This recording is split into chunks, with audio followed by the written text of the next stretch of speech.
Oh, welcome everybody to our November 2019 installment of the Monthly Coaching Club. But much more importantly than the Monthly Coaching Club, we are joined by probably one of my new favorite people in real estate. And when I say new favorite people in real estate, it's not because he's new in real estate. It's because Jay and I just had the pleasure of meeting, I guess it was last year. In And Boston. yeah, in Boston at Curator Excellence. And I was immediately taken by Jay and how he's done so much for his community and really embraced being an active member in his community. And luckily for us, he has agreed to come on and share with us. So Jay, welcome. Tell the folks a little bit about yourself. Well, first of all, thank you, and I love you too. By the way, Oh, your thank you. your work is very, very inspiring, and I'm really Thank you. excited about it. And Boston was a lot of fun.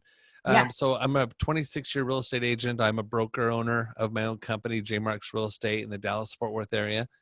I started selling real estate while I was still a full-time soldier. I did 10 years in the Army. I was a paratrooper, jumped out of airplanes and shot cannons.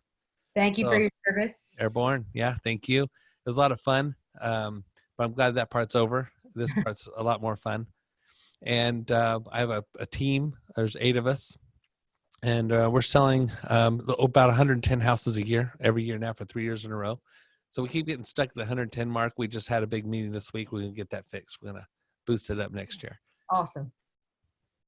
Awesome. Well, Jay, thank you so much. So you have such an interesting background, which you and I talked about a little bit before we opened up the show. But tell us a little bit, like you're a high school dropout, turned soldier, turned extremely successful business person. Um, Tell us a little bit about that journey, not only how long it's kind of taken before you really hit your stride, but also like tell us a little bit about some stumbles along the way. Oh, I got lists and lists of stumbles. So, I my childhood was not fun at all. My mom died when I was 8, and my dad remarried a very interesting lady, and so things got kind of crazy. And then I ended up leaving the house at 15. I was fully on my own at 16. Dropped out of high school, and but I was always inspired because we had a family business. My dad and my grandma and my uncle owned a family business, and they always taught these principles about work hard. Your name means everything, da, da, da, da, except at home. But anyway, the point is, I was always inspired by people that were successful, and I wanted to find out if you did that, how can I do that? If you did that, how can? That's kind of been my lifelong question that I've asked everyone I've ever met. I joined the Army at 17, and I did 10 years, and obviously I met a lot of very inspiring people there, people that were doing really big things, and it was during a time where I decided I wanted to become an air traffic controller, and I needed to go to college. And mind you, I'd not even graduated high school. So I Right. saw a house for sale in Lawton, Oklahoma, because I was up at Fort Sill at the time, finishing up my tour. You're from Oklahoma. So yeah, Not originally, but I have spent plenty of time in Oklahoma. right. You went to that junior college in the center of the Something state, like that. Something right? like that. Anyway, so long story short, I saw a house that needed painted really bad and the yard looked horrible. And so I went and knocked on the real estate agent's door and I asked her, how can I help you get that home sold? So what I said was, what if I painted? What if I mowed? So I put together a presentation on how I mow yards and how I paint homes. And it impressed her so much, she talked to me to get my real estate license, and the rest is history. I got out of the military 2 years later and became a full-time real estate agent, and I've not stopped. So Yeah. since 1993, I've been selling real estate. Wow, that's amazing. And I love that story because so many of the things that truly make us successful in any industry, but real estate especially, is kind of that resourcefulness. I tell everybody, no one grows up and wants to be a real estate agent. And if you ever did, like, please email me because I've got so many questions for you. But it's one of those things of like, our good friend Stephanie Lanier was joking last week with me. She was like no one's kid for Halloween is like, I'm gonna be a real estate agent. That's what I want to do. Like they're policemen, firemen, soldiers, all sorts of amazing things. And it's one of those things that evolves. And I genuinely believe, especially in real estate or any sort of entrepreneurship, it comes from our inherent resourcefulness of Right. anything that can make this work, I'm gonna do it. So Um, speaking yeah. of resourcefulness, when I was in the military, You know, I had a full-time job as a soldier, so I had to sell real estate in the evenings, Oh, and I wow. had to be at the base at 5. So I only had limited hours every evening. Plus, I still wanted to see my kids. Yeah. So I did 2 hours a day during the week, and I worked all day on Saturday, and I never worked a Sunday my first several years in the business. Yeah. And I'm not saying this to boast, but I'm saying this to key in on what you said, resourcefulness. I sold 25 homes my first year, working one full day a week. Yeah. And it's just, and that was with payphones and an MLS book, not a computer. It was different then. But the thing I've learned more than anything, Alyssa, is that if you want it, you can get it. How Right. bad do you want it? Right. Absolutely. And I mean, it kind of hits on this theory that I always have of efficiency too. The old theory of Parkinson's law, we will use how much of any resource we have at our disposal, whether that's time, money, education, whatever it may be. And oftentimes, even as a full-time agent, it's easy to say, well, I'll get to that later, or I'll make those calls tomorrow. And I think what you hit on so well is when that time frame is shrunken down significantly, you were forced to be efficient if you were going to succeed. And Absolutely. it becomes a choice of, I'm either going to succeed doing this or I need to find something else. And so it's that fire in your belly that gets lit that nothing's going to put out except for success, and in some cases. So tell me a little bit about that sort of efficiency and productivity has to have followed you throughout your career. Tell me a little bit about how you schedule your day and segment your day so that you are efficient and productive. Well, some parts of my day are super, super efficient and productive and disciplined. My life, rather, and some parts of my life are absolutely not. And that part I'm focusing on for 2020. So I'm going to talk backwards. So Sure. 2020, if you think about the phrase 2020 vision is perfect vision. So I'm building my JMarks plan, my 2020 plan for me as a human, me as an individual. So I have a clear picture of what I want to be. Currently about 85 to 100 pounds. I'm 100 pounds overweight. I'll just call it. And so I'm fixing that. I'm fixing my health. I'm fixing my mental and spiritual clarity with reading and studying and things like that. Some things I want to tweak for me as a person. Yeah. Those areas, not so disciplined. When it comes to work, when it comes to a listing presentation or a sales pitch or working with a client, we're right up there. I think we're among the best because we have a very detailed system. Our transactions, we have checklists and we have systems in place. Everybody has responsibilities and they overlap with each other. Because of that, the client gets a world-class experience. Yeah. And so I tell my team, and my team all believes it, that the end goal is for all of our clients to experience world-class service and world-class opportunity when they list their home with us to sell or buy. Mm-hmm. We want them to feel good. Right. Absolutely. I don't know if you know this or not, but moving sucks. Yes, it does. I've done it quite a few times. Most recently, just about 3 years ago, and it's awful. And I think about that now that I'm in real estate. Obviously, I think about that every time I go into someone's home, and every time I'm scheduling a showing. And whether you're representing a buyer or a seller, and I think buyers agents out there that are listening to this is an important point for you to remember is. Not only are you representing your client, the buyer, but you have to be mindful of the seller as well and what you're requesting of them and what it takes for them to accommodate showings or accommodate multiple showings. So for instance, are you making sure that both decision makers are there at a showing? Are you trying to do these sorts of things to accommodate all parties in Right. any sort of negotiation? I think it helps down the road. But Jay, you hit on something that I think is really important and I don't want to overlook is, you say in some areas of your life, you're super disciplined. You're also super successful in those areas. So your business, and it's a really common feeling and action for folks like us to throw ourselves into work because we're good at it.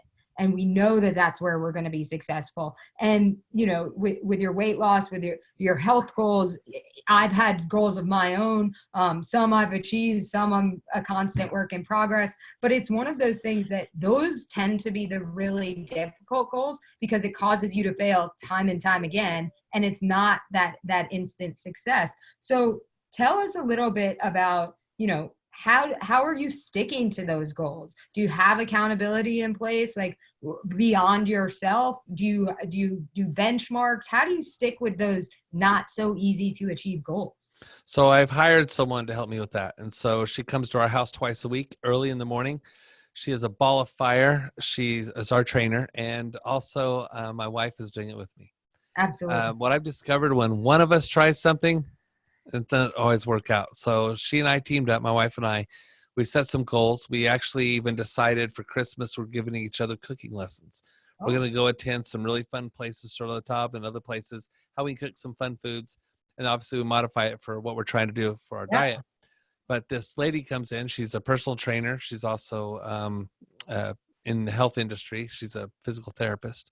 And she gives us modified exercises so we don't hurt our back. Like, I have a bad back from being in the Army. Yep. And being out of shape, but boy, howdy, she walks in her front door with a freaking scale in her hand. I'm like, what's that for? She says, get on it. And she measures our waist and our weigh in, and she goes and opens my fridge and looks in my fridge. So it's really awesome. First of all, she's a very close friend of ours, but also that she just doesn't care. She's there to weigh me, measure me, check my progress, and find out what's on the table. Right. And you hit on something so important too. So like, my guess is, as a business person, you have to be numbers focused, because that's a metric for so much of what you do. And so the act of getting you to stand on a scale and have kind of that public accountability with her and your wife and yourself is a really important action. And what you're hitting on that I think is important is, at Compass South, we're focused on this strengths-based coaching. We're focused on, hey guys, like, we want to help you leverage what you do really well and do more of that. And so, for instance, when I was going through my own weight loss journey, I was able to, I bought a Peloton bike. I'm a Peloton addict, as many of you know, but I kind of hit a wall with it, and I really struggled with it. And part of the reason I did is I'm an inherently very social person. I need to be around people. It's where I get my energy. I find it motivating. I like doing things with other people. And the goal kind of got me to some of the weight loss with the Peloton, but I couldn't get all the way there. I couldn't truly build the habit. And so I sort of looked and reflected at my strengths, and I went and got a personal trainer and joined the gym, and I supplement it with the Peloton. And what I've found with that is, because I'm interacting with folks, because I know, hey, if I don't make it to the gym today, my trainers, even if I'm not meeting with him, he's going to see I wasn't there. Like, to me, I find that very motivating. So it's interesting what you say of, you've got to put those things and hit on what's really going to matter to you. You can't necessarily model it off of somebody else. So I love what you're doing there, and am always cheering both you and Stacy on. Thanks. That's something really cool. Well, I'm a pain avoidance, pleasure seeking person. I hate pain. I hate failing. And I failed so much in the gym. I've literally joined every gym in town. Every trainer in town knows me by name. And so literally when I walk into a restaurant, I look around and make sure none of them are there, But on a serious note, I was a paratrooper in the Army, and our mission of the 82nd Airborne Division is to go anywhere in the world within 18 hours, jump out of a perfectly lit airplane in the middle of the night, land, fight, and win. And so our primary mission is to take down airfields. That's the primary mission. Okay. And so you got to be really focused and really intense and really ramped up to do that. And I keep finding that happening in my life now. I'm kind of an all or none person. Well, there's a great strength to have an all or none. There's also a great weakness to all or none. Mm-hmm. Because if you're not going to go all the way, you say, screw it, I'm not going to do it. Well, I'm going to say the word try. I'm intentionally working to get rid of my all or none mindset and have just what you said earlier today when we were talking about your strength-based coaching. I now even wrote that down. I have a little takeaway thing I've shared with you. The last one is, remember you're awesome. Yeah. I was like, wow. So the first thing I had to fix, Alyssa, for my 2020 plan to work is my self-talk. Hmm. And I don't know if you're aware of this, but there's a lot of distractions in the real estate industry these days. That's an understatement. Yeah. Yeah. This technology, this, and this CRM, this, and this computer, this, and this company, this, and this, and we offer this and that. I'm like, my gosh almighty, I'm here to tell you. Earlier today, when I was making my calls, I met a couple and they had only one question. Can you sell my house? They didn't care. They didn't Right. even know who I was with because they were referred to me by a neighbor. Yep. They just heard I was a good person to talk to. And can you sell my house? Yes, I can. Great. See you Saturday. Absolutely. And so I didn't need a gizmo or a gadget or the latest premier membership to something, Yeah. I Well, and say, I think the logic too, and I've kind of shifted over the last year through much of my study and my training about weaknesses is, we think of weaknesses as things that we're not good at, and it's not really the case. Weaknesses really are just kind of the manifestation of misused talents. And our misused talents are, if I'm a socially motivated person and you put me in front of a computer all day, I will not be as productive, as efficient, as effective as I possibly can be. Now, if you put me in a room to network, I will be one of the most efficient, effective, productive people in that room because it's hitting on my strengths. And so oftentimes our weaknesses are just highlighted because we're not utilizing our talents and not really leveraging our strengths to be the most effective versions of ourselves, right? absolutely. And Yeah. you know what? And I oftentimes think, well, I'm a high school dropout. I have a degree, da, da, da, da, and I'm here selling a house for a guy who's a doctor. I'm Yep. selling a house for an attorney. These highly educated men are hiring the high school dropout paratrooper to be their realtor. Hmm. Well, the reason why is because I focus on my strengths as well. Yeah. I know that, you know what? I'm the king of the living room. I'm going to go in there. I'm going to work really hard. I'm going to show them I know what I'm talking about. And I'm going to network my trash off until I find someone for them. Right. Right. And so since I know that's my gift, I know that that's what I got to use. And I take that networking strength, Alyssa, and I use it in my community. Hmm. And I believe that every company and every business person should be, number one, focused on themselves, be the best version of themselves, be profitable, and then give back. Absolutely. And so we give back through Denton County Giving and through Foodie Friday. Yep. And both of those are part of my strengths of talking to people. So Yes. I love what you said there. Yeah, so go into that. Tell me more about, well, I know a lot about it, but tell us more about Foodie Friday, because this is a perfect example of you saying, hey, these are things I like. These are things I'm good at. I'm going to build and connect with my community around my strengths. So tell us a little bit about how it was born and what it is and what you do with it. You bet. So I came back from a conference about 6 years ago, and I told Carrie, who's watching today, our marketing director, I said, listen, it says here we're supposed to blog every day. So we came up with must see Mondays and Tuesday 200s for 200,000 homes, or Tuesday 300, whatever, community Wednesday, new construction Thursday. And then one day we're like, what are we gonna do for Friday? Well, there was a restaurant opening down the street that we really liked, and we just wrote an article about it, called it Foodie Friday, just by happenstance. Well, Yeah. now I own the domain foodiefriday.com and Foodie Friday DFW. I own all those. And it's become a full-on business where we have between 12 and 15,000 people a week read our stories. And we're in 4 magazines, a newspaper. We have our own Facebook, Instagram, and Twitter, Foodie Friday DFW, if you want to look at it.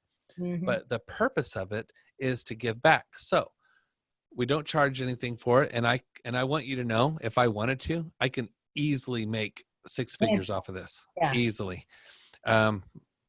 We might get a free meal here and there, and that's really it. Yeah. But we go in there with the attitude of giving back. We tell the restaurant owner, by the way, the rules are you have to be a local owned restaurant, or you have to be a local guy or gal that owns a restaurant. Like, Yeah. we don't like to do chains. Like, no one needs to do a Foodie Friday on Chili's. Right. Right. We already know what you're going to get. And then the kiosk is going to check you out and the waiter doesn't give a crap, Yeah. Anyway, my point is, local owned restaurants, tell the story of the owner. Really, how'd you come to do this? Hmm. And then we talk about their food, and then we take pictures, and now we've incorporated video, and it is so cool. We get calls all the time from restaurant owners saying, can you come back? Can we do it again? I Yep. had such a rush of new customers, or people throughout the year telling them, yeah, I saw this on Foodie Friday. It's and it's helped my business. I don't really sell a lot of houses because of it, because to be honest with you, I'm looking for a higher power to bless me with my business. Mhm. But giving back has given me some notability and Yeah. some notoriety in the area. Hmm. And then think about it. If you're moving to Dallas, Fort Worth, what's something you want to know? Where can I go get a good steak?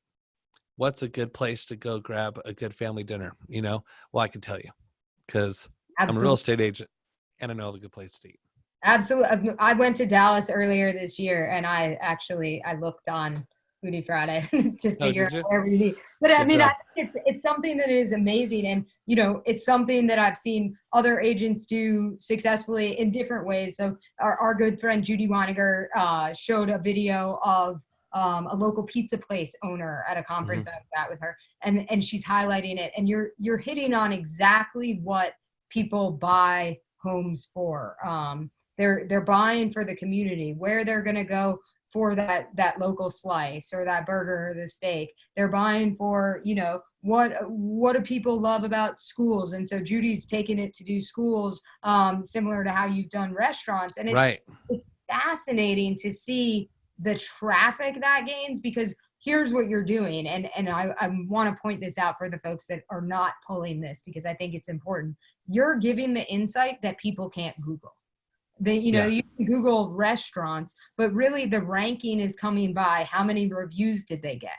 Right. And for all you know, they could have paid a company to write a bunch of reviews these days. Right. And Right. so it's not true, accurate insight. And you are somebody who is in your community, talking about your community, present in your community, highlighting others in your community. And for that, I think, you are doing yeoman's work in spades, in my opinion. I think that is truly the responsibility of a real estate agent, is to be an active member and give back to the communities that give us so much. Period. Yeah, absolutely. Absolutely. And so I'm curious. I mean, you say I haven't sold a house from it, but Oh, I have. I okay. don't, but I have. I've gotten some referrals, and but my favorite thing is when I walk into a listing appointment, and I walk in. One of them will greet me at the door, and the other one, all of a sudden, I'll hear, "Oh my gosh, you're Foodie Friday." I'm like, I love "Oh, it. well, that's cool that you hired me anyway." But Yeah.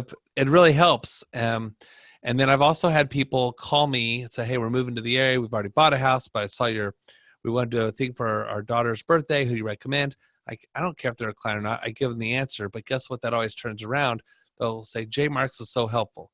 J Yeah. Marks gave us a great tip. J Marks referred us to someone wonderful." Mhm. Yeah, and I think it becomes, to me, what that is one, you're not only the resource, but you're the guy that knows the answers to the two things about the community. I have a good friend where, even if I'm downtown in Raleigh, where I spend a ton of time, when the name of a restaurant escapes me, I know I can text my friend Brian and say, "Hey, you know that restaurant that is the white building with the black shutters, and it's right near this? What's the name of that place?" he Right. can he can in an instant tell me. And to me, that provides so much community insight as to the places where people are spending their time. So we tell all of our clients, by the way, that no matter what you need outside of the fire department, call us first. Plumber, air conditioner, painter, carpet guy, restaurant, flower shop. I don't care what it is, call us first. We want to make sure you get someone we know and trust. Absolutely. And a couple of my clients really do that. I mean, I get text messages on a daily basis from somebody asking me something about somewhere. Hmm. So I'm just a walking, talking yellow pages, for those that are old enough to remember the yellow pages. Absolutely. No. Well, I remember getting them. I don't know. I only used them a few times, but I do remember getting them as a kid. So tell me this. So now you've grown your team quite a bit. And I have a good friend, Sarita Dua, out of Portland, Oregon. Yep. Sarita's great. She uses the analogy. You said a world class experience, and she refers to it as a first class experience. And I loved the analogy she used with me the other day, where she said, "Look, when you walk onto a plane, first class only has 4 to 6 to maybe 8 seats, and so at some point, that's the capacity that they know. Hey, we can deliver first class service to this many people." or maybe it's 10 people. I don't know. I don't ride first class that much anymore.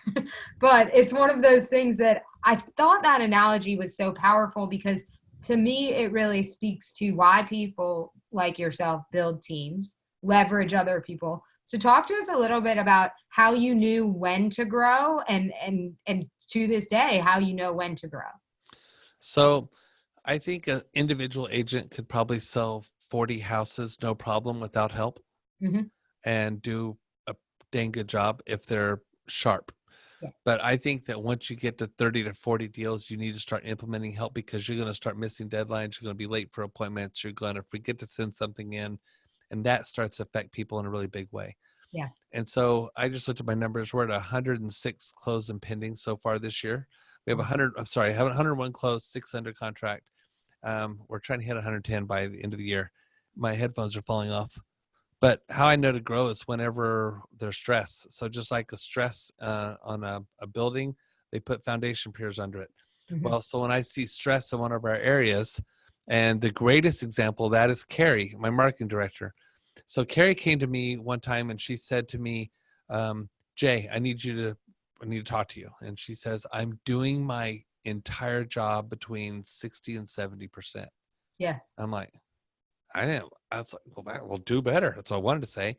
Yeah. And what we discovered was we need to split her duties. So now we have Paula and Carrie, and Paula is in charge of client service, and she's checking the boxes and making sure things are happening and watching the schedule. And Carrie is focused on solely on marketing and Hmm. getting our message out. And I'm here to tell you, I'm really, really pleased with my marketing at a high level. And I love the Could client be. service that our people get because of Paula. And Mhm. these two ladies have spent their energy and this is my lane, you know, and my job is to bring in business. And Absolutely. so I'm not having to worry about that. I'm able to bring in business. And today I brought in business because I Absolutely. got left alone. Right. So the answer to your question is when you see stress. And you make such a good point, and I love that Carrie brought that up to you. But you've clearly what you're skipping over is that you've empowered her to bring those things up to let you know, hey Jay, I know you're not necessarily really involved in this element of the business anymore, so I need to tell you this isn't working. And what your team is going through and has gone through is a really common thing with teams Right. because roles expand or detract based on how much business we're doing, based on how much growth we're experiencing. So you're right. Even if you hire somebody for one role, we all know that that role pivots, it evolves, it changes, things get added to people's plates. Things rarely get taken off of people's plates until they ask for them to be taken Yeah. off. And so I think that that leadership on your part, I want to commend it as well because it's so important as you grow to empower your folks to also say, hey, this might be working for you, but it could really be working for you if we made these adjustments. Right. I have two thoughts I'd like to share. Yeah. Thought number one is I've learned to relax. So when I was in the Army, things were, you know, and Carrie, by the way, is only in the office twice a week and she's at home 3 days a week. She's a mother of a wonderful 2.5-year-old. Awesome. And when she had her baby, we figured out a way for her to work from home. Well, we have one big thing hanging over that. If the work starts slipping, we start missing deadlines, dot, dot, dot. Guess what? We've never missed a deadline Mhm. on marketing. She's figured it out. And as an employer and business owner, I know I get my 40 hours that I'm paying for and I get the quality and actually probably get a little more than that because sometimes I'll text her on a weekend. Yep. Same thing with Paula, you Yeah.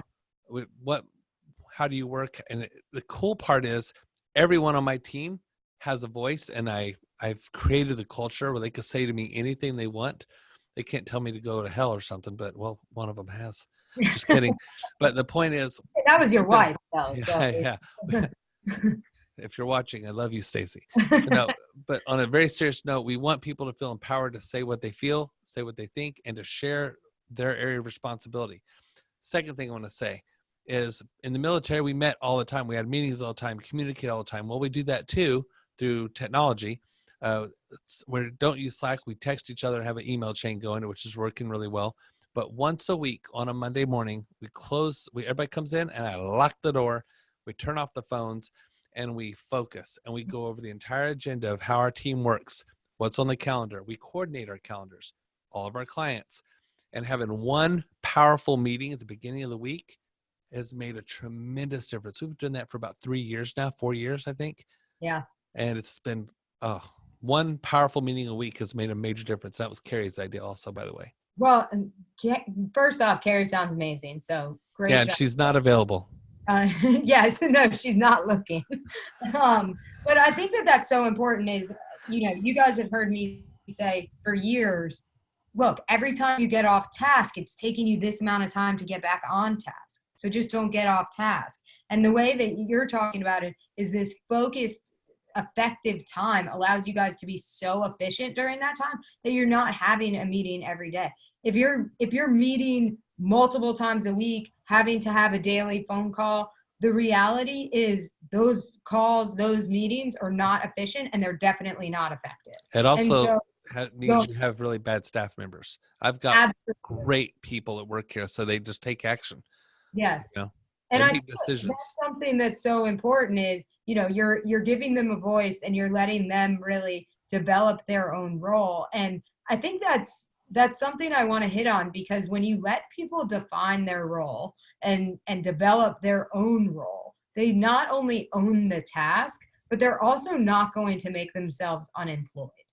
And so people will live up to the expectation that you set for them and that they set for themselves, so long as they're a good fit. So that culture that you created is extremely important to your success and to your growth. And, I certainly commend your team for reaching out to you when and not feeling threatened, but to reaching out to you to say, hey, this would be good for the greater good, is if we brought somebody else on, Right. not operate out of that place of fear that so many do. So I think it scared me because great, I have 2 payrolls to cover now. Yeah, exactly. So. Well, and I think you're who has said it to me at some point, but you have to grow for where you want to go, not necessarily where you are. And I think your business is absolutely a testament to that. We're really fortunate, and I love it. Yes. It's a lot of fun. So I oftentimes will refer to this. I know folks get on me for cursing in interviews or on stage or whatever. So I'm going to use a nice curse word, but okay, good. Oftentimes we just feel like we're in the shit, and like, it's just, things don't seem to be working. We're grinding every single day and we're just struggling. What's your advice to somebody that just feels like they're kind of in the shit right now and needs to get out? Let's see. That is rule 15. Go home and go back to bed and you'll do over. Sometimes you just got to start over. And I've been in the weeds before, and trust me. Do you want to know? It was November 1991. I was in Korea.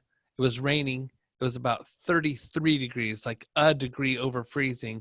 And it had been raining and raining and raining. And I was on a fighting position, and we're out doing maneuvers, and the foxhole was filling with water. And I remember sitting there hating everything about my current situation. I made a decision that day. I need to make it correct. I need to do something different here. Yeah. Now, mind you, I'm not taking away from my service in the military. I loved it. But I remember that often.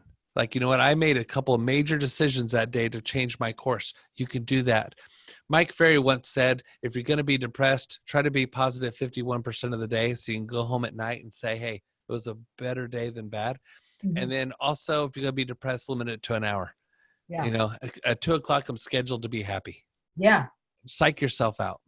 Well, and I think that's so important is I think we oftentimes overestimate how long it takes us to get out of a rut. Yeah. And I think you can genuinely bust yourself out of a rut really quickly. And more times than not, it's just a conscious choice of, I'm going to bring positive energy to this situation versus thinking about all of the negative things that could happen that potentially aren't even happening yet. Right. I have a friend of mine who's a developer, and he owns commercial real estate, and he goes all over the world on business. And I really look up to him, really admire him. Well, years ago, I went and asked if I could borrow some money from him. Years and years ago. And he goes, oh, wow, do I ever want to help you? I said, that's great. He goes, so let me help you by saying this. Aren't you so lucky that literally in a day's time, you can turn it around and go earn a $10,000 commission check. Gosh, you're lucky. I hope that helps. And to this day, when I see him sometimes, he goes, "Are we still lucky?" I go, "Oh yeah." He goes, "You're in a great job." That's his way of saying, "You still got this." But that was the greatest advice ever, because he could have wrote me a check for 10 grand. He could have wrote me a check for 100 and not missed it. But instead he told me, "Aren't you so lucky that you can turn this around?" Isn't Yeah. that neat advice?